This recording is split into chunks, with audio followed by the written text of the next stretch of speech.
Hey everyone, how are you all? Welcome back to this Innovative Ways. And today, in this topic, we are covering up another important topic from our course, that is stream of consciousness. So, let's get started. सबसे पहले हम देखेंगे कि ये जो stream of consciousness की term है ना, ये जो टर्म है ये बेसिकली एक साइकोलॉजिकल टर्म है। लिटरेचर में हमने इसे बाद में इंक्लूड की थी, पहले ये एक साइकोलॉजिकल टर्म है क्योंकि आपको पता है कॉन्शियसनेस वर्ड, आपने देखा होगा कॉन्शियस वर्ड का मतलब होता है चेतना और चेतन। तो जो कॉन्शियसनेस वर्ड है ये साइकोलॉजी से बिलोंग करता है। तो सबसे पहले द प्रिंसिपल ऑफ साइकोलॉजी नामक एक बुक थी जो कि 1890 में विलियम जेम्स ने लिखी थी। उन्होंने इस वर्ड स्ट्रीम ऑफ कॉन्शियसनेस का सबसे पहले यूज किया था। ठीक है, and according to him it is a type of writing जिसके अंदर किसी भी इंसान का लोगों के थॉट्स का जो फ्लो है उसको मिमिक करने के लिए, यानी कि उसको दिखाने के लिए in a form of a mockery use किया गया था।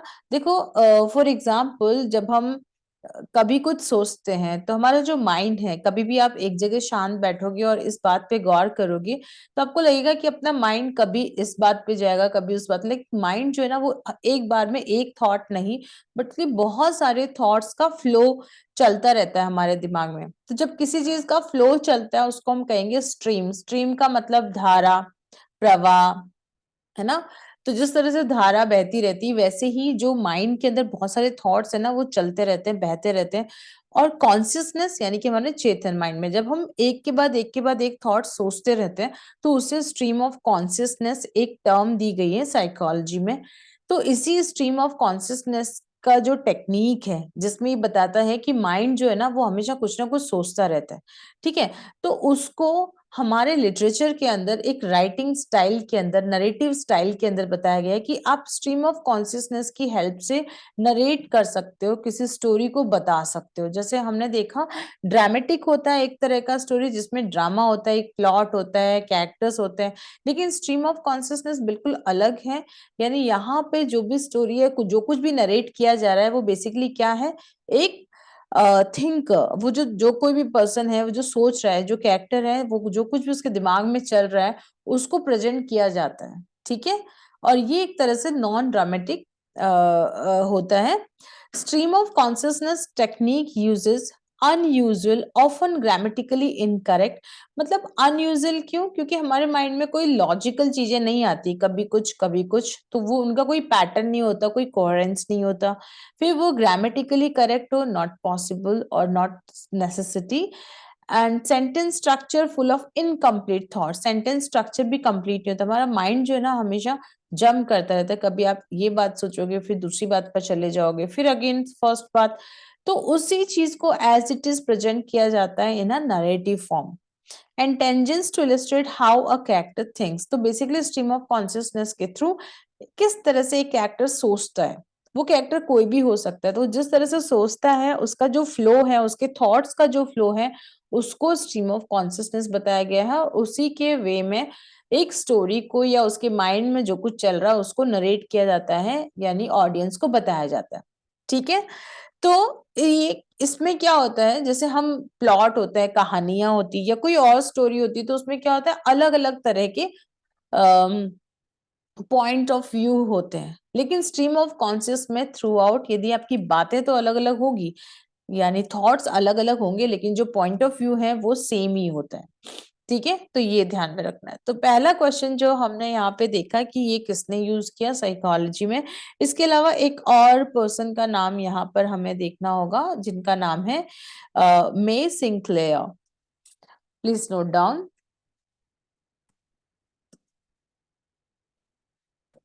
अभी तक हमने देखा कि उन्होंने जो यूज किया था विलियम जेम्स ने, वो किया था साइकोलॉजी में पहली बार इस वर्ड को, और सेम लिटरेचर के अंदर हम बात करेंगे तो मे सिंक्लेयर ने पहली बार इस टर्म को लिटरेचर के अंदर अप्लाई किया था। ओके, तो एक और नाम आपको ध्यान में रखना है, दिस वन। इसके अलावा डॉरथी रिचर्डसन जो है, वो मैं आगे बात करूंगी, डिस्कस करूंगी उनके बारे में। उन्होंने इस चीज को अडॉप्ट किया और फिर वो इसकी एक तरह से पायनियर बन गए क्योंकि उन्होंने बहुत सारी राइटिंग इसके बारे में लाइक इस पर बेस्ड लिखी। ओके, आगे देखते हैं। एक तरह से इसी को मैं और वे में आपको एक्सप्लेन करने की कोशिश करूंगी। It is a narrative style that tries to capture a character's thought process in a realistic way. तो स्ट्रीम ऑफ कॉन्शियसनेस जो है वो क्या है, एक नरेटिव स्टाइल है। नरेटिव वर्ड आप समझ जाना, नरेट करना यानी कि बताना, बताने की स्टाइल है किस चीज को, that tries to capture, capture करना क्या, कैरेक्टर के थॉट प्रोसेस को, कि वो क्या सोच रहा है, उसकी जो सोचने की तरीका या सोचने की जो प्रक्रिया है उसको कैप्चर करना, उसको एज इट इज पिक्चराइज करना इन अ रियलिस्टिक वे, यानी कि एज इट इज। ठीक है। Stream of consciousness narration includes a lot of free association, looping, repetition, sensory observation and strange or even non-existent punctuation and syntax, all of which helps us to better understand a character's psychological state and worldview. जो भी एक character, जिस character के thoughts को हम बताने वाले हैं, वो कैरेक्टर जो कुछ भी सोच रहा है वो लॉजिकल हो या ना हो, doesn't matter. Free of association means जरूरी नहीं कि एक थॉट दूसरे थॉट से एसोसिएटेड हो या रिलेटेड हो। ठीक है, बहुत सारे रिपीटेशंस हो सकते हैं, एक ही थॉट दोबारा आ सकता है, सेंसरी ऑब्जर्वेशंस हो सकती है, और आप कह सकते हो कि इसके अंदर नॉन एग्जिस्टेंस और स्ट्रेंज, यानी जहां नहीं रुकना चाहिए वहां रुक जाना, इस तरह के पंक्चुएशन और सिंटेक्स होते हैं, यानी कि इस तरह की वोकेबुलरी और ग्रामर होती है। ठीक है, तो ये सारी चीजें जो है वो हमें स्ट्रीम ऑफ कॉन्शियसनेस में मिलती हैं, उस पर्टिकुलर पर्सन, उस कैरेक्टर की साइकोलॉजिकल, उसके दिमाग की स्थिति को जानने के लिए कि वो क्या सोच रहा है। और it is mean to feel like you have dipped into the stream of the character's consciousness। मतलब ये जो तरीका है स्टोरी बताने का, वो ये बताता है कि एक तरह से यू कौन, ऑडियंस जो सामने बैठा है, ऑडियंस एक तरह से डिप्ड मीन्स डूब गया है किस चीज में, द स्ट्रीम, वो जो धारा है या जो प्रवाह है, जो भी कुछ थॉट्स बह रहे हैं, ऑफ किसके, कैरेक्टर्स कॉन्शियसनेस। कॉन्शियसनेस मतलब उसका जो कॉन्शियस माइंड, उसका जो चेतन माइंड जो कुछ भी सोच रहा है, उस सोच के अंदर ऑडियंस घुस जाता है। मतलब यहाँ पे ये काइंड ऑफ मोनोलॉग है। मोनोलॉग में आपने देखा कि वो यहाँ एक चीज जो है वो एक दूसरे से जस्ट अपोजिट जाती है, internal monologue and stream of consciousness. तो मोनोलॉग में क्या होता है, वो मन ही मन बात करता है, यहाँ वो बात नहीं करता, बट उसके दिमाग के जो पिक्चर्स जा रहे हैं, कभी एक थॉट आ रहा है, दूसरा, जब भी आप कुछ सोचते हो तो आपके दिमाग में एक इमेज बनती है ना। कभी आप यहाँ बैठे हो, यहाँ आप फिर सीधा एक पार्टी में चले गए हो, फिर पार्टी से आप अपने ऑफिस चले गए हो, फिर ऑफिस से आप अपने कॉलेज चले गए, जहां कहीं भी आपकी जो बैठे बैठे आप एक ही जगह पे, आपका माइंड है ना वो आपको हर जगह लेके चला जाता है। तो वो सब क्या है, वो थॉट्स है, और उन थॉट्स को जो है ना, जिस तरह से एक कैरेक्टर सोचता है, उन्हीं थॉट्स को एज इट इज ऑडियंस को बता देना।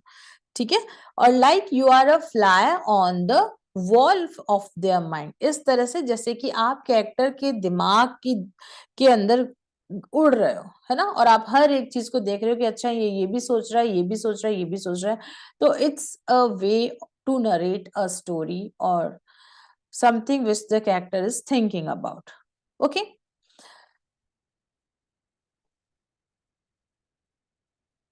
yes, so then we have the same thing, simple सा जो एक्सप्लेनेशन है इस पर्टिकुलर वर्ड का, ये आपको समझना पड़ेगा।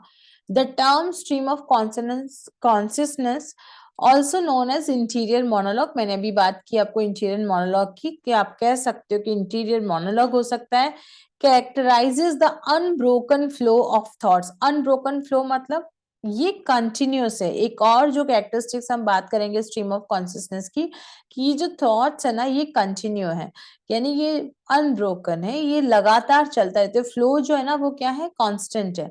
And awareness in the waking mind, the stream of consciousness novel commonly uses the narrative techniques of interior monologue, for example James Joyce Ulysses। ठीक है, तो इसके अंदर क्या होता है, जो नरेटिव स्टाइल है वो बेसिकली इंटीरियर मोनोलॉग, जो कि मैंने आपको बताया कि उसके कैरेक्टर के दिमाग में क्या चल रहा है उसी को ये एज इट इज नरेट करता है। ठीक है, बात करें कब से आया, तो इनिशियली इसको बताया विलियम जेम्स ने 19th सेंचुरी में, और 20th सेंचुरी का जो एरा था उसमें उस टाइम की राइटिंग में स्ट्रीम ऑफ कॉन्शियस की जो नरेटिव टेक्निक है उसको यूज किया गया था। Okay, it's a narrative technique successfully captures without the author's intervention. ठीक है, दूसरा ऑथर जो है उसका इंटरवेंशन नहीं होता, यानी कि ऑथर जो है वो अपनी बात नहीं लिखता, बल्कि the complete mental process of the character in which sense perceptions mingles with consciousness. Okay, and half conscious thoughts, memories, feelings and random associations. ठीक है, तो सेम बात यहाँ पे दूसरे वे में लिखी गई है कि वही जो mental process of the character, उसको जो राइटर है, जो ऑथर है, वो क्या करता है, अपना पर्सनल इंटरवेंशन नहीं करता है, यानी कि वो अपनी बात नहीं लिखता है, बल्कि उसी के माइंड को, उसी के थॉट प्रोसेस को वो कुछ कॉन्शियस, कुछ half conscious thoughts, memories, feeling और रैंडम एसोसिएशंस को वो डेपिक्ट करता है, या फिर वो उसको पिक्चराइज करता है in a form of narration. ठीक है, this literary device is usually used in order to provide a narrative in the form of the characters thoughts. ठीक है, इंस्टेड ऑफ यूजिंग डायलॉग और डिस्क्रिप्शन, तो इसके अंदर डायलॉग और डिस्क्रिप्शन यूज ना करके जो कैरेक्टर का थॉट है, जो भी उस स्टोरी के कैरेक्टर का थॉट है, उसको एज इट इज नरेट करना है। The thought process in the mind of the character is never coherent. एक बात आपको ध्यान में रखनी है, कोहेरेंट वर्ड का मतलब होता है एक दूसरे से कनेक्टेड होना, यानी कि एक लॉजिकल वे में एक थॉट यदि दूसरे थॉट से कनेक्टेड हो तो उसको हम कोहेरेंट बोलते हैं। लेकिन यहाँ पर हमने देखा कि रैंडम एसोसिएशन होता है, यानी कि जरूरी नहीं कि इस थॉट के बाद सेकंड थॉट उसी से रिलेटेड आए या उसके बाद जो आना चाहिए, ये सब रैंडम होता है, कोहेरेंट नहीं होता है। जंप करते हुए थॉट्स होते हैं, jumps from one thoughts to the another. ठीक है, तो एक से दूसरे थॉट पे जब जाते हैं तब उनके बीच में रिलेशन नहीं होता, कोहेरेंस नहीं होता है, बल्कि they are randomly associated. Clear? तो ये एक और इस स्ट्रीम ऑफ कॉन्शियसनेस का कैरेक्टरिस्टिक्स है। ओके, जैसे मैंने बताया कि अर्ली 20th सेंचुरी में मॉडर्निस्ट जो मूवमेंट था, उस टाइमिंग में ये स्ट्रीम ऑफ कॉन्शियसनेस जो टर्म है वो यूज की गई थी। It was originated in psychology, जैसा कि मैंने बताया। लिटरेचर में ये बाद में आया। Literary critics began using it to describe a narrative style, और साइकोलॉजी में ये वर्ड और ये टर्म जो है ये ऑलरेडी आ चुकी थी। ओके, और लिटरेचर में क्या बताने के लिए कि लोग कैसा सोचते हैं, इसको बताने के लिए स्ट्रीम ऑफ कॉन्शियसनेस को लिटरेचर के अंदर लाया गया। It is used primarily in fiction and poetry, but the term has also been used to describe plays and films that attempt to visually represent a character's thoughts. ठीक है, तो character के thought को represent करने के लिए initially it was only used in fiction and poetry, but बाद में इनको ड्रामा में, प्ले में और फिल्म में भी यूज किया गया। Okay.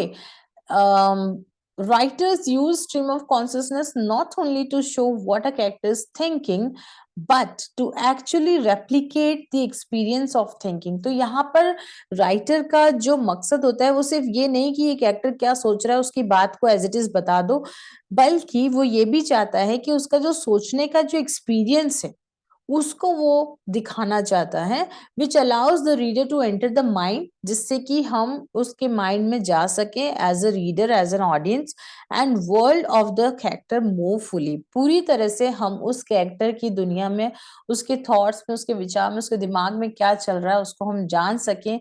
तो ये बताने के लिए, लेकिन हम इस चीज को इजिली कर पाए, उसी के लिए stream of conscious technique writing में यूज की जाती है।